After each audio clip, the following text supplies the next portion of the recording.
Joining me to give some more perspective on this issue is an enviro strategist, Dr. Paul Abolo. I want to thank you so much indeed for coming on the news at 10. Now, most of the time, our reaction to disaster, as we just watched now, is to rehabilitate and to resettle people. But can we put an actual cost to these devastations that were recorded in Nigeria?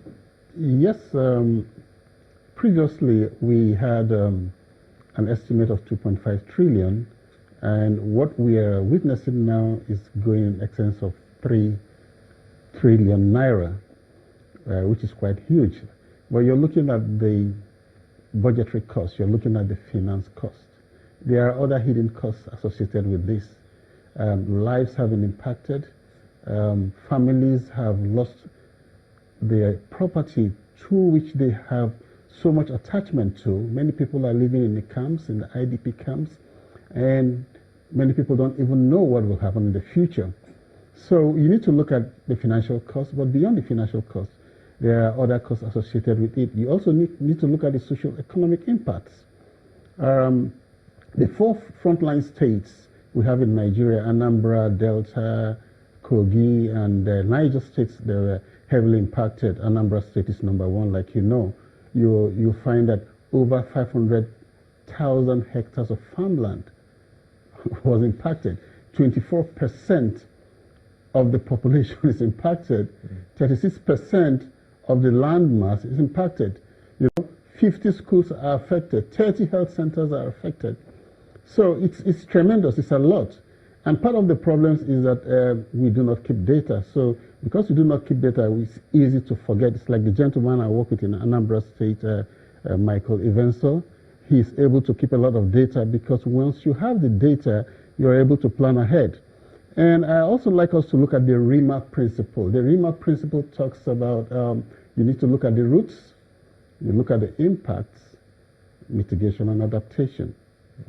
So you look at the roots, you need to look at the primary cause of this. I'll tell you the more cause is climate change. Number two is environmental negligence.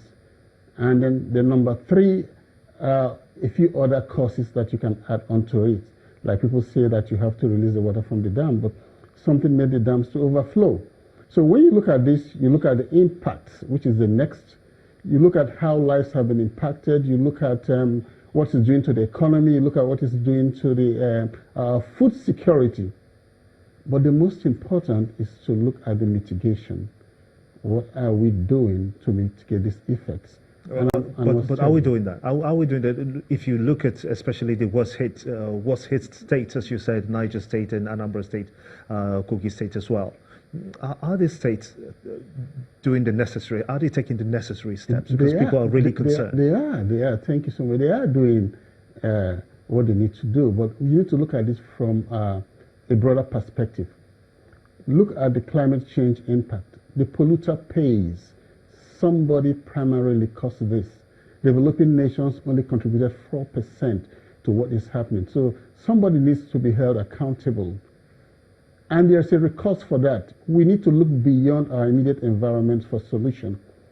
There are climate change funds, there are climate change and adaptation funds to address this. At COP23 last year, this issue came up, and an issue resilience program was launched to address climate finance solutions, to address the disaster that we are having now. Are we looking into it? Are we looking into it?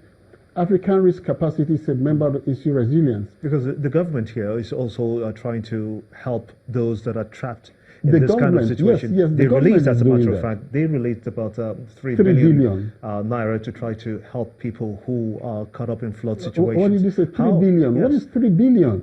If is that inadequate? No, it's highly inadequate. If you are experiencing a loss of 3 trillions, the minimum that you use for an initial mitigation should be 1%. You're looking at 30 billion. So if you have 3 billion, you have barely scratched the surface. That's why I insist that we need to look beyond.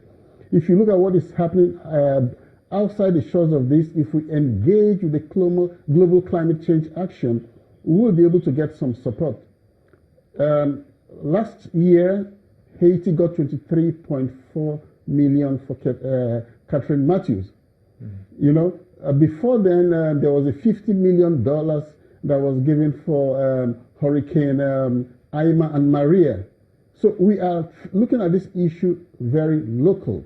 We need to look at this issue global. Global perspective. Yes, because if you look at a state like Anambra State, if I may have to go back there, no state government, no subnational entity has the money to address this monster. That's a good place to let it rest. I must thank you so much indeed for talking to us.